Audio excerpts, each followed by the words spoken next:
Selasa sore, Deddy Mulyadi, Erwan Setiawan menjadi pasangan calon gubernur dan wakil gubernur Jawa Barat pertama yang mendaftar ke KPU Jawa Barat. Iring-iringan kirap mengawal keduanya dari Stadion Sidolik atau Stadion Persib ke kantor KPU. Di Pilkada 2024, Deddy Erwan diusung Gerindra, Golkar, PAN, Demokrat, PSI, dan 9 partai non-parlemen. Mereka akan melawan Ahmad Syahiku Ilham Habibie yang diusung PKS dan Nasdem.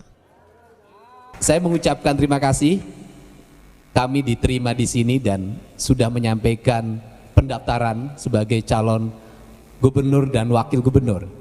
Selanjutnya juga saya menyampaikan permohonan maaf pada masyarakat Kota Bandung yang hari ini terganggu lalu lintasnya.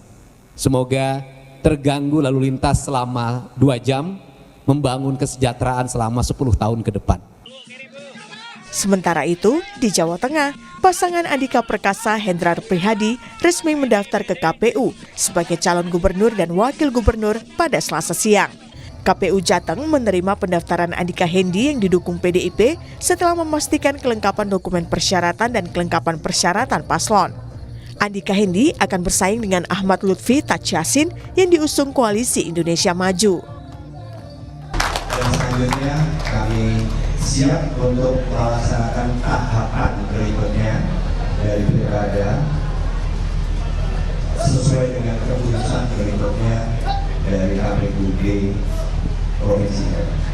Yang jelas masyarakat Jawa Tengah akan nanti menurut saya akan diuntungkan dengan adanya beberapa calon ini sehingga mereka bisa menentukan pilihannya sesuai dengan hati.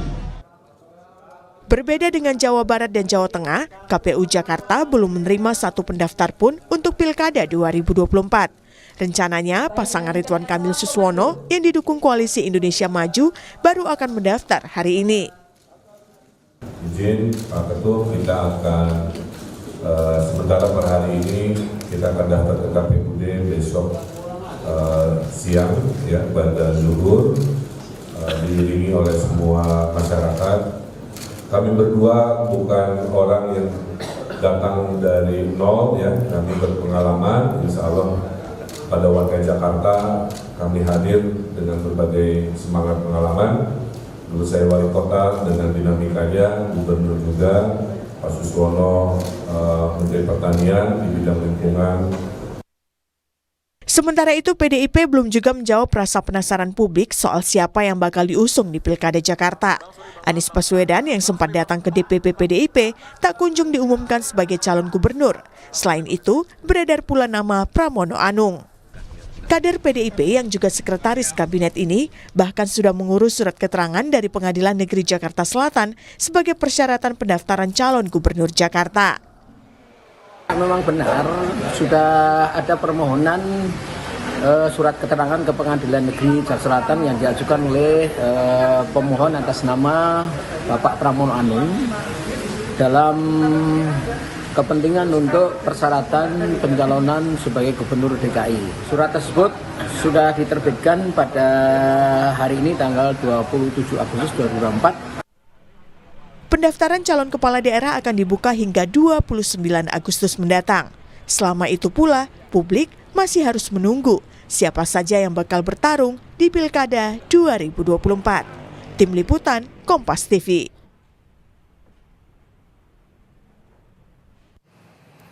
Di hari pertama pendaftaran Pilkada 2024, Deddy Mulyadi, Erwan Setiawan menjadi pasangan calon gubernur dan wakil gubernur Jawa Barat pertama yang mendaftar ke KPU Jawa Barat. Sementara di Jawa Tengah, Andika Perkasa, Hendrar Prihadi juga resmi mendaftar dengan dibukanya pendaftaran. Maka peserta pilkada bisa dibilang sudah siap untuk bertarung. Lalu seperti apa persiapan peserta yang akan bertarung di Pilkada 2024 termasuk di Jakarta? Akankah ada kejutan dari PDI Perjuangan di Pilkada Jakarta? Kita akan bahas soal ini bersama sejumlah narasumber. Ada Wakil Sekretaris Jenderal Partai Golkar Putri Komarudin, juru bicara PDI Perjuangan Ciko Hakim, dan Direktur Eksekutif Trias Politika Strategis Agung Baskoro. Selamat pagi Bapak-Bapak dan Ibu. Pagi. Pagi. Assalamualaikum. Waalaikumsalam. Waalaikumsalam warahmatullahi. Saya ke Putri dulu nih Put. Hari ini RK Suswono yang akan didaftarkan katanya ya ke ke KPU, termasuk Ya. juga nanti ada calon independen Dharma Pongrekun dan Kun Wardana sepertinya akan direncanakan besok. Nah, bagaimana kabar Golkar ini menyiapkan RK untuk menghadapi persaingan sejauh ini? Ya, tentu dengan didukung koalisi yang alhamdulillah sangat solid, kita punya 12 partai sekarang yang mendukung Kang RK dan juga Pak Suswono, yang masing-masing ada 10 partai yang mempunyai kursi di DPRD DKI dan totalnya 91 dari 106 kursi yang ada di DPRD DKI. Dan ini tentu menjadi modal yang insya Allah sangat kuat untuk kita nanti bisa meningkatkan elektabilitas tentunya, dan juga mensosialisasikan bersama pasangan Kang RK dan juga Pak Suswono. Dan kalau kita lihat misalnya tren elektabilitasnya Kang RK sendiri kemarin ketika head to head dengan salah satu calon yang digadang-gadang kemarin menjadi salah satu calon yang terkuat di Jakarta, itu beliau elektabilitasnya sudah semakin tinggi di level 35% atau di head to head kan. Jadi ini menjadi peluang yang juga sangat baik, apalagi ini kemarin dilakukan surveinya di bulan Agustus, dan ketika pendaftaran sudah dimulai tentunya akhir Agustus ini sampai dengan masa pemilu nanti di bulan November 2024, saya yakin masih akan banyak waktu untuk Kang RK dan Pak Suswono nanti mensosialisasikan program beliau, dan tentu sepak terjang dan pengalaman beliau dalam mengelola wilayah industri di Jawa Barat yang tentunya akan menjadi modal yang sangat kuat. Dan ini juga akan menjadi salah satu pertarungan yang paling menarik, karena daerah aglomerasi di mana kita sekarang duduk ini, daerah khusus Jakarta tentunya nanti akan menjadi salah satu percontohan bagaimana daerah khusus ibu kota ini nantinya bisa berkembang menjadi daerah perindustrian, daerah bisnis yang nantinya akan lebih strategis lagi tentu posisinya di Indonesia. Jadi tentu kami sangat berharap nanti hasilnya akan sesuai, yaitu kemenangan untuk Mas Kang RK dan juga Pak Suswono. Oke, tapi optimisme yang begitu kuat juga sepertinya akan diimbangi oleh lawan yang kuat. Dan lawan itu adalah kejutan dari PDI Perjuangan. Gimana Putri melihat ini? Iya, tentunya siapapun nanti yang akan didaftarkan oleh Partai PDIP Perjuangan dan juga partai lain yang belum bergabung dengan Kimplas, tentu kami akan bersungguh-sungguh dan tentu akan siap untuk bisa menghadapi seluruh kontestan yang nanti akan ikut bertarung, karena ini merupakan pesta demokrasi lagi-lagi seperti pada saat Pilpres dan Pileg. Tentu kita akan mengedepankan visi misi dan tentu program yang nantinya pasti akan langsung bermanfaat untuk masyarakat. Jadi insya Allah kita siap menghadapi siapapun calon yang nanti akan didaftarkan. Oke, Bung Ciko positif ya, Pramono Anung, Rano Karno yang akan didaftarkan nih ya? Insya Allah, kalau Oke. tidak ada perubahan dan aral melintang. Oke, konstelasinya berubah. Sudah ditanya ke beberapa internal PDI Perjuangan begitu dari politisi PDI Perjuangan, tapi kami juga ingin minta penjelasan lagi dari Bung Ciko. Mengapa manuvernya begitu begitu sangat dinamis menjelang pendaftaran ini, Bung Ciko? Sebenarnya nggak dinamis amat ya, karena selama ini memang kita nama-nama yang bermunculan dan bahkan nama dari tokoh di luar partai kami yang seakan-akan sudah hampir pasti dicalonkan oleh kami itu muncul dari media dan dari tokoh-tokoh lain di luar partai. Oke. Kami di kader internal jarang sekali menyampaikan siapa yang akan kami usung selama ini. Kebetulan saya sebagai juru bicara tim nasional pemenangan pilkada selalu mengatakan bahwa semua masih berpeluang sama dan pada akhirnya memang yang terbaiklah bagi partai kami, bagi rakyat Jakarta menurut kami itulah yang kami pilih. Kenapa Mas Pramono Anung dan Rano Karno misalnya? Kalau kita bicara soal kompetensi dan kualitas tentunya tidak bisa terbantahkan. Mas Pram pernah menjadi Wakil Ketua DPR RI, artinya pernah berada di legislatif, di internal pernah sebagai sekjen, artinya manajerial secara administrasinya juga tidak bisa diragukan lagi karena partai kami adalah partai yang besar. Dan kemudian beliau menjabat sebagai sekretaris kabinet. Nah ini juga adalah jabatan yang cukup puncak kalau kita bicara terkait dengan di pemerintahan.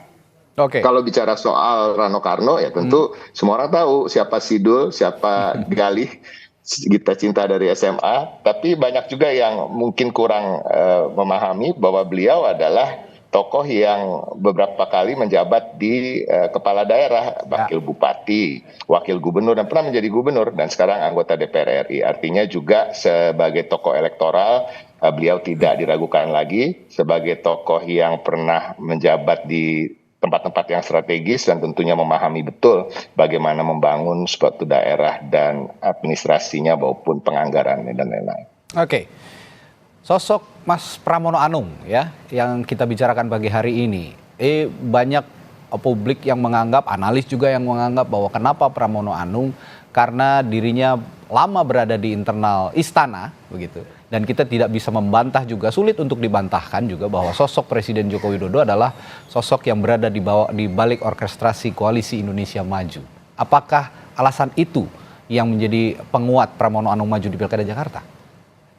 Enggak juga, itu hanya salah satu faktor. Justru di situ terbukti Mas Pram sebagai kader PDI Perjuangan yang loyal, yang tetap mengikuti arahan dari DPP dan Ibu Ketua Umum. Pertama, untuk tetap bertahan dan membantu Presiden untuk mensukseskan program-program di kabinet yang sekarang. Karena memang PDI Perjuangan berada di kabinet adalah sumbangsih bagi bangsa dan negara, bukan bekerja bagi orang per orang. Nah, ini yang harus diingat. Yang kedua, di situ terbukti bahwa Mas Pram ditaruh di mana saja, ditugaskan di mana saja oleh partai, di medan juang seperti apapun, dapat bertahan dan dapat berjuang dengan cara-caranya sendiri dan mempunyai keahlian dalam bidang komunikasi politik yang sangat handal. Nah, gini semua pasti diakui oleh banyak partai politik, banyak juga tokoh-tokoh di pemerintahan maupun di luar pemerintahan. Tapi itu hanya menjadi salah satu kelebihan. Artinya kelebihannya bukan berarti karena dekat-dekat dengan pemerintah, tapi kelebihannya adalah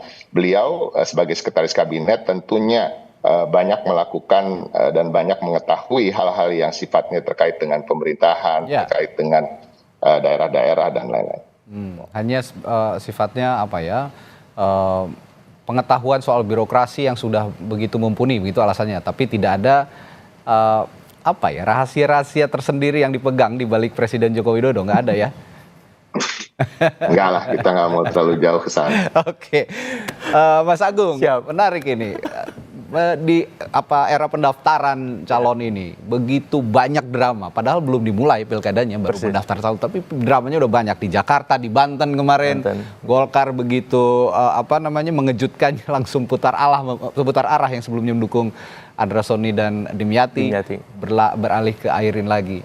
Analisis Anda soal drama-drama yang belum tuntas ini bagaimana? Iya, akar muasalnya dari putusan MK kemarin ya 60-70. Jadi itu membuat sebuah dentuman baru secara politik, apakah kita istilahkan tsunami politik, gempa tektonik politik dan seterusnya. Tapi yang jelas putusan MK tadi menjadi kabar baik kepada masyarakat, tapi juga kabar buruk bagi koalisi-koalisi yang selama ini sudah mengkerucut di pilkada-pilkada tadi, sehingga perubahannya begitu dinamis akhirnya sekarang seperti itu. Oke, perubahannya begitu dinamis karena putusan MK.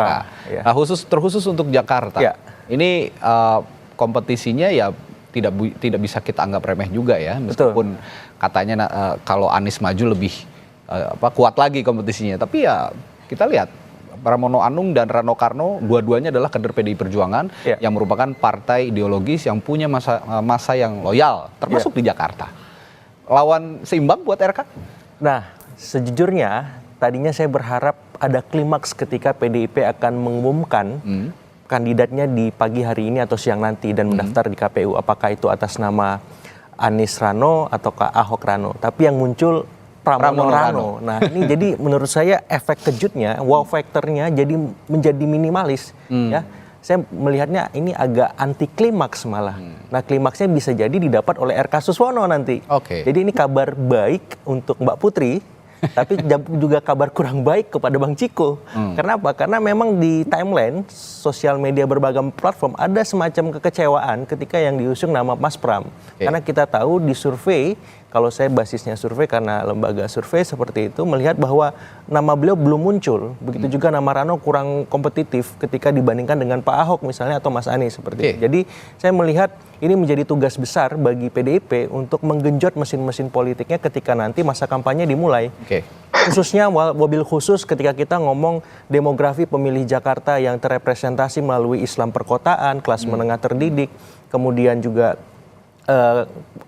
kalangan menengah ekonomi ke atas seperti itu. Jadi ini perlu digarap dengan serius sehingga bisa membuat ceruk pemilih yang digarap Pramono dengan Pak Rano ini meluas. Dan yang paling penting ini basis PDIP kan sementara ini ada di Jakarta Utara, Jakarta Barat. Ya. Sementara di PKS biasanya di Jakarta Timur, Jakarta Pusat, dan Jakarta Selatan. Nah, ini bagaimana strateginya? Kenapa? Karena PDIP-nya mengendorse dua pasang kadernya sendiri yang sama-sama kita lihat kental spirit nasionalismenya. Nah, ini bagaimana menyentuh kalangan Islam perkotaan yang selama ini terrepresentasi lewat Suswono ataupun lewat RK seperti itu. Nah, ini tugas yang tidak mudah, tapi juga bagi RK Suswono ini juga bukan membuat terlena ya. Kenapa? Karena PDIP ini punya banyak cara, banyak siasat untuk apa? Menggenjot mesin-mesinnya di bawah. Dan itu sudah terbukti ketika pileg kemarin dia mampu mengimbangi PKS dengan raihan 15 kursi seperti itu. Kalau Pram Rano kerjanya kan lebih keras nih Bung Ciko, gimana? Ya nggak apa-apa, PDI Perjuangan biasa bekerja keras, kami tidak pernah punya kekhawatiran untuk melawan siapapun, dan ini sudah terbukti, ini bukan kata-kata kiasan atau bualan ya. Di masa-masa yang sulit seperti Orde Baru kami tetap bertahan, di masa Presiden SBY 10 tahun sebagai oposisi kami akhirnya bisa menang, dan ini sudah menjadi suatu hal justru yang bisa memantik semangat lebih untuk kami kader-kader PDI Perjuangan di Kota Jakarta. Dan kami meyakini suara PDI Perjuangan di Kota Jakarta yang kami peroleh kemarin akan solid dan akan bertambah dengan suara-suara yang tadi dikatakan terkait dengan Islam perkotaan misalnya. Saya rasa semua harus sepakat dan menyetujui bahwa Mas Rano Karno ketika akan turun nanti ke semua kantong-kantong, baik itu Jakarta Barat, Utara, Selatan, Timur maupun Pusat, akan sangat diterima oleh masyarakat karena ada brand Sidul, apalagi betul-betul anak Jakarta, bukan anak Jakarta yang dibuat-buat, dan kita meyakini dia akan menjadi suatu komplementari yang sangat bagus untuk melengkapi Mas Pram. Oke, kalau Bung Ciko tadi terbiasa bekerja keras katanya PDI Perjuangan, kalau Putri mau santai-santai aja, Bet? Kalau kampanye mungkin ada yang santai sih, karena kita tahu lah ya dengan peta politik yang terus berubah, dukungan juga tentunya untuk kandidat lain, ini membuat kita menjadi semakin waspada tentunya dan mengantisipasi segala kemungkinan. Apalagi sampai dengan akhir pendaftaran di tanggal 29 nanti, segala kemungkinan itu masih bisa terjadi gitu. Jadi kita tentu akan sangat bersemangat untuk nanti memperkenalkan apa yang menjadi program-programnya Kang RK dan juga Pak Suswono, dan tentu kombinasi antara Kim dan kelasnya ini yang akan menjadi sangat menarik karena kita mempunyai basis massa dukungan yang akan sangat beragam. Tentu nanti akan menjadi salah satu basis kekuatan terbesar kita, dan tentunya akan mempermudah kita untuk menyerap lebih banyak lagi aspirasi dari berbagai elemen masyarakat di Jakarta yang tentunya tidak hanya datang dari Jakarta saja, tapi tentu daerah penyokong sekitarnya yang memang notabene datangnya dari Jawa Barat, di mana disitulah Kang RK mempunyai basis massa terkuat dan tentu kekuatan dan pengalaman yang paling banyak di situ. Oke. Ini mungkin terlalu dini untuk saya tanyakan, tapi saya harus tanyakan karena pilkada-pilkada potensial di daerah lain juga punya pertarungan yang sama sengitnya sepertinya, terutama di wilayah Jawa dan sebagian wilayah Sumatera. Kami akan diskusikan ini setelah jeda di Sapa Indonesia Pagi, tetaplah bersama kami. Pertarungan sengit tidak hanya di Pilkada Jakarta, ada Pilkada Jawa Barat, Pilkada Jawa Tengah, Pilkada Jawa Timur untuk kawasan Jawa, belum lagi di Sumatera dan daerah-daerah lain. Saya akan tanya ke Putri terlebih dahulu deh ya, untuk konstelasi di Pilkada Jawa Tengah ini yang paling menarik nih, bahwa Koalisi Indonesia Maju yang di sana ada juga Partai Golkar, mengusung Pak Ahmad Lutfi dan Taji Yassin Maimun. Alasannya gimana Put untuk Pilkada Jawa Tengah dengan usungan Partai Golkar ini? Ya. Tentu kan dari awal komitmen kami di Partai Golkar adalah untuk terus berkomunikasi dengan Koalisi Indonesia Maju dan tentunya sebisa mungkin mendukung calon-calon yang memang diusung oleh Kim yang sekarang sudah berubah menjadi Kim Plus gitu dengan bergabungnya beberapa partai lainnya. Jadi untuk Jawa Tengah ini dari awal memang diskusinya adalah untuk mendukung Pak Ahmad Lutfi dan tentu berkembang dengan wakilnya yaitu Pak Taji Yassin yang merupakan incumbent. Jadi dengan peta elektoral tentunya di Pulau Jawa yang masih menjadi basis massa terbesar, Jawa Tengah juga DPT-nya jumlahnya 25 juta sekian, hampir 30 juta, dan ini tentu menjadi basis massa, salah satu basis massa yang sangat strategis juga di Pulau Jawa. Tentu kami juga berharap bahwa ini nanti bisa menjadi salah satu peta kekuatan Koalisi Indonesia Maju Plus ini untuk bisa mendukung pemerintahan Pak Prabowo dan Mas Gibran ke depannya. Jadi tentu dengan bertarungnya Pak Ahmad Lutfi nantinya dengan Pak Taci Yassin, kami juga sangat berharap bahwa nanti seluruh program strategis yang ada di Jawa Tengah ketika beliau berdua menang itu nanti bisa berjalan dengan lebih lancar. Dan tentu insya Allah akan memenangkan pilkada di November ini. Lawannya adalah Andika Perkasa, calon lawannya, dan juga Hendrar Prihadi. Bang Ciko, Pak Andika dan Pak Hendrar Prihadi ini akhirnya mau maju, latar belakangnya apa nih?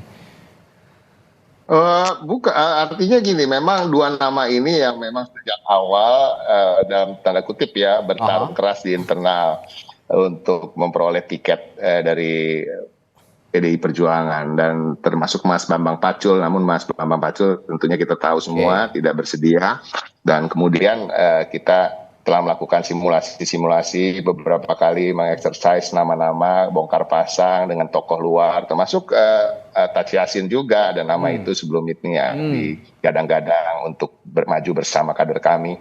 Namun akhirnya Ibu Megawati Soekarno Putri dan senior-senior kami di Dewan Pimpinan Pusat memberikan keputusan dan memberikan rekomendasinya untuk kedua tokoh ini.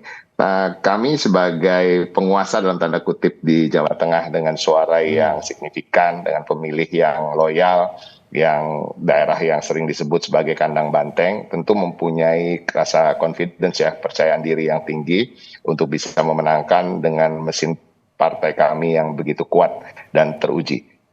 Apalagi sekarang tokoh yang dimajukan Bung Andika Perkasa dan juga Mas Hendi tentunya tidak diragukan lagi, dikenal oleh masyarakat setempat sebagai tokoh nasional tentunya. Mas Andika, kalau Mas Hendi tentunya mantan wali kota Semarang yang cukup sukses dan dapat mengangkat kesejahteraan masyarakat Semarang dan mengelola kota dengan sangat baik. Dan ini suatu hal yang saya rasa bagian dari perjuangan kami untuk PDI Perjuangan dan untuk rakyat Jawa Tengah dan seluruh Indonesia sebisanya dengan putusan MK yang 60 dan 70 itu, kami memang ingin memajukan kader-kader kami yang memang selama ini kami persiapkan untuk maju menjadi pemimpin di daerah masing-masing atau jabatan pemerintahan lain. Ya, Jawa Tengah, Mas Agung, lagi-lagi sepertinya dampak putusan MK juga impactnya cukup besar di Jawa Tengah. Termasuk tidak jadinya seorang Kaisang Pangarep maju di Pilkada Jawa Tengah. Dan akhirnya Kim mengusung Ahmad Lutfi dan Taci Yassin. Ini dua pasangan ini bukan representasi sepertinya dari Presiden Joko Widodo. Kalau sebelumnya Jokowi ini punya representasi di Jawa Tengah untuk menandingi kekuatan besar PDI Perjuangan di Jawa Tengah.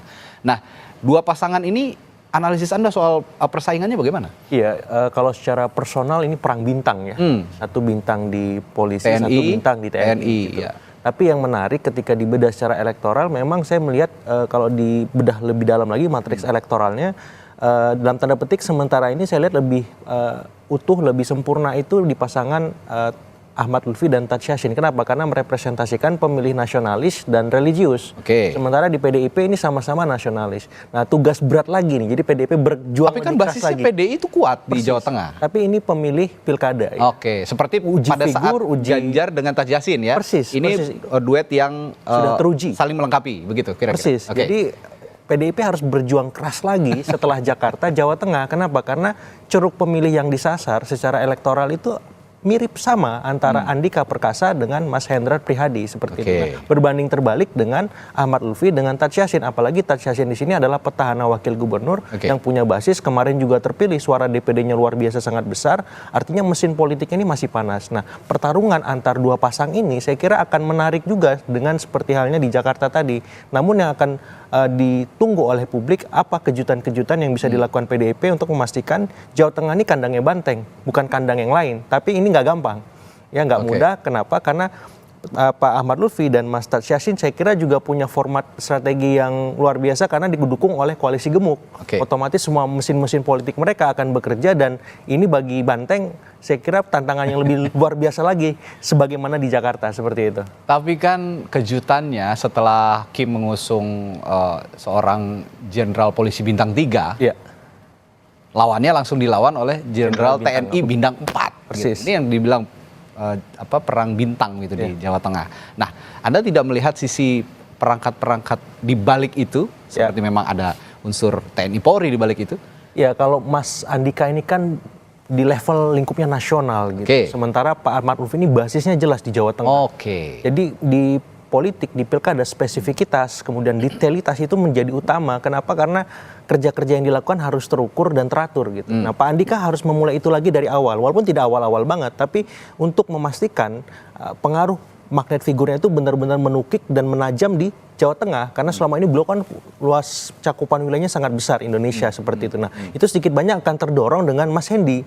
Nah, tapi saya kira format ini sangat menarik. Kenapa? Kalau dibedah secara elektoral di survei semuanya masih kompetitif. Ya, jadi masih ada peluang bagi Mas Hendy dengan Pak Andika untuk bisa memberikan perlawanan sengit ketika memang masing-masing punya visi misi program yang jelas, kemudian bisa bermain isu terhadap masalah-masalah yang existing di Jawa Tengah, kemudian juga bisa masuk dalam konteks di mana mereka bisa share soal rekam jejak mereka selama ini, apa prestasi sebagai Panglima, apa prestasi sebagai Wali Kota Semarang, dan saya kira Mas Hendy punya dalam tanda petik porsi yang lebih luas nantinya untuk bisa mengkapitalisasi rekam jejak dia selama menjadi wali kota di Semarang, dan Semarang hari ini luar biasa. Nah, itu yang bisa diformulasi sehingga apa? Sehingga Pak Ahmad Lutfi dengan Mas Taj Yassin ini tidak kemudian bisa terleha-leha, santai-santai gitu. Kenapa? Karena di sisi ini PDIP-nya juga punya kapasitas dan kualitas yang luar biasa. Cuman saya masih tanda tanya besar bagaimana merangkul pemilih-pemilih Islam perdesaan, karena di sana banyak teman-teman Nahdliyin, dirangkul dalam format ataupun program yang utuh supaya apa? Supaya bisa dalam tanda petik menjadi lawan sepadan bagi Pak Ahmad Lutfi dan Mas Taj Yassin seperti itu. Lagi-lagi kerja kelas nih, Bung Ciko, benar nggak nih kira-kira di Jawa Tengah? Ya, bismillah lah. Kita lihat nanti bagaimana. Kami tapi tetap meyakini bahwa masyarakat Jawa Tengah sudah lebih berpikir rasional dan maju, artinya lebih mengutamakan gagasan-gagasan dan bagaimana mengentaskan problematika yang ada, khususnya kemiskinan yang masih sangat besar di Jawa Tengah, walaupun sempat ditekan ke angka yang cukup signifikan dalam kepemimpinan Mas Ganjar Pranowo, tetapi itu menjadi concern bagi masyarakat Jawa Tengah. Saya rasa hal-hal yang sifatnya primordialisme dan agama dan juga kesukuan tentu bisa kita selesaikan dengan bagaimana kita memberikan gagasan yang baik untuk kemajuan dari masyarakat tersebut. Lebih lanjut lagi nanti strategi politik akan kita bahas dalam dialog-dialog berikutnya nih, di strategi pemenangan begitu ya kira-kira. Kita beranjak deh ya ke Jawa Timur. Jawa Timur ini kalau sebelumnya katanya diisukan akan melawan kota kosong, Hovifa Indar Parawansa dan juga Emil Dardak, tapi ternyata PDI Perjuangan kabarnya memajukan Bu Risma, benar nggak Bung Ciko? Kita lihat nanti ya. Saya nggak berani mendahului apa yang belum menjadi keputusan resmi gitu. Dan kita tunggu bagaimana Ibu Megawati Soekarno Putri akan bersikap terkait dengan Jawa Timur. Namun memang bocorannya dalam beberapa hari terakhir Mbak Risma sering berada di Jawa Timur. Bahkan kemarin ketika ada pengumuman calon pilkada di gelombang ketiga di DPP, beliau tidak bisa hadir. Biasanya hadir karena sebagai salah satu ketua DPP, namun tidak hadir, minta izin untuk turun di Jawa Timur. Ya, kita lihat saja nanti bagaimana dan dengan siapa, apakah memang ada nama Bu Risma atau tidak sama sekali, apakah PDI Perjuangan akan maju sendirian atau bersama dengan partai lain, ya kita nantikan saat. Tapi kalau sepertinya kalau di Jawa Timur untuk bertarung sendirian agak sulit nih PDI Perjuangan karena basisnya basis Nahdliyin yang begitu kuat begitu. Kabarnya dengan PKB nih, Bung Ciko? Ya, bismillah lah. Kita lihat nanti ya. Saya nggak berani mendahului apa yang belum menjadi keputusan resmi gitu. Dan kita tunggu bagaimana Ibu Megawati Soekarno Putri akan bersikap terkait dengan Jawa Timur. Namun memang bocorannya dalam beberapa hari terakhir Mbak Risma sering berada di Jawa Timur. Bahkan kemarin ketika ada pengumuman calon pilkada di gelombang ketiga di DPP, beliau tidak bisa hadir. Biasanya hadir karena sebagai salah satu ketua DPP, namun tidak hadir, minta izin untuk turun di Jawa Timur. Ya, kita nantikan saat. Tapi kalau sepertinya kalau di Jawa Timur untuk bertarung sendirian agak sulit nih PDI Perjuangan karena basisnya basis Nahdliyin yang begitu kuat begitu. Kabarnya dengan PKB nih, Bung Ciko? Bisa. Tapi kalau kita mau jujur, di internal PDI Perjuangan sendiri, tokoh Nahdien juga banyak. Dan kalau bisa dilihat dari survei ya, Mas Agung mungkin bisa lihat ya, di 2 pemilu bahkan 3 pemilu belakangan, pemilih Nahdien itu paling banyak memilih partai PDI Perjuangan, baru kemudian PKB, atau kebalikannya. Jadi antara itu 2 aja yang dipilih oleh pemilih Nahdien kalau kita lihat. Kemudian ada Golkar juga di sana. Ini acuannya di Pilpres 2020 di Pileg 2024. Dalam 3 pileg berturut-turut, pemilih Nahdien yang memilih PDI Perjuangan itu kita selalu berada di top 2 lah, di 2 besar. 2018 tapi kalah Bang sama Ibu Khofifah dan Emil. Putih Guntur sama Pak Gus Ipul. Nah, itu kan padahal punya representasi Nahdien juga Gus Ipul. Artinya dengan kita taruh tokoh Nahdien pun bisa kalah.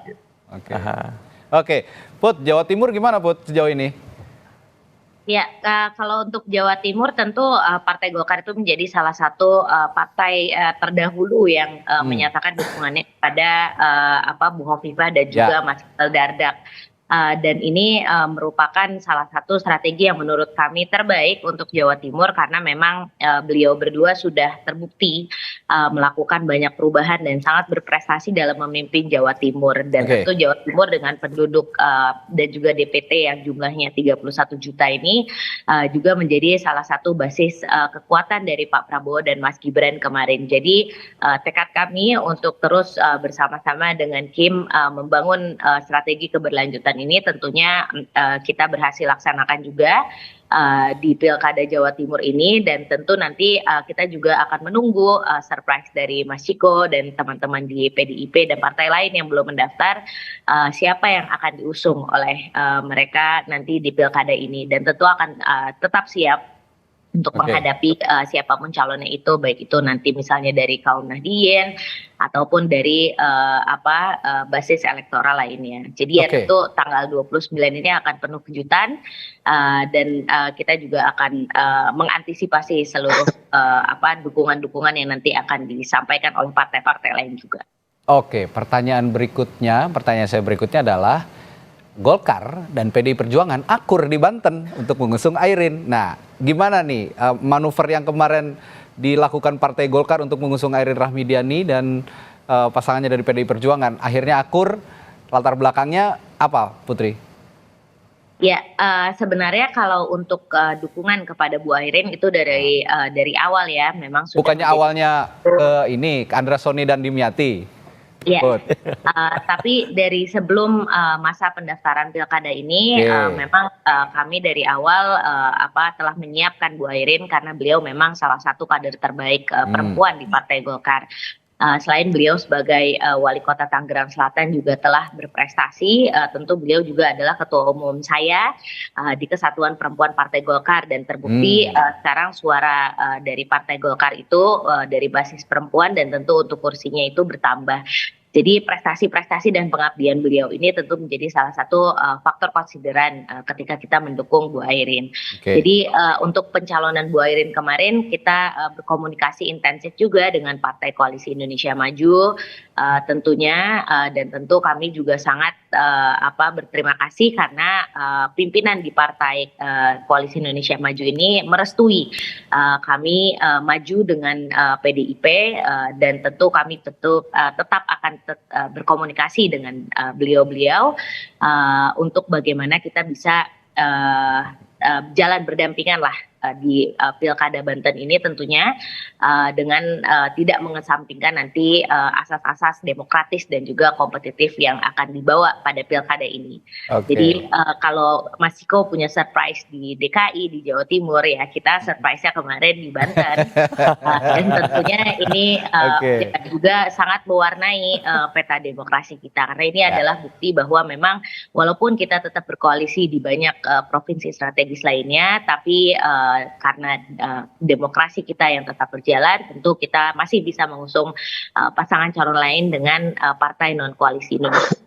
Ya, memang banyak sekali kejutan yang membuat kita tercengang di Pilkada serentak tahun ini, termasuk juga berita terbaru soal batalnya Ahmad Riza Patria nih di Pilkada Tangerang Selatan, diusung oleh Partai Gerindra dan koalisinya. Tapi terakhir saya mau tanya ke Bung Agung, ini tadi kita bahas Banten dan Jawa Timur. Kalau lihat koalisi Indonesia Maju kan diupayakan di semua provinsi pilkada gitu, ini bisa solid. Tapi ternyata di pilkada Banten kayaknya rontok nih. Kalau terkhusus untuk bicara koalisi Indonesia Maju, upayanya dalam membangun koalisi yang solid, terus di pilkada sebenarnya masih bisa berlanjut nggak sih?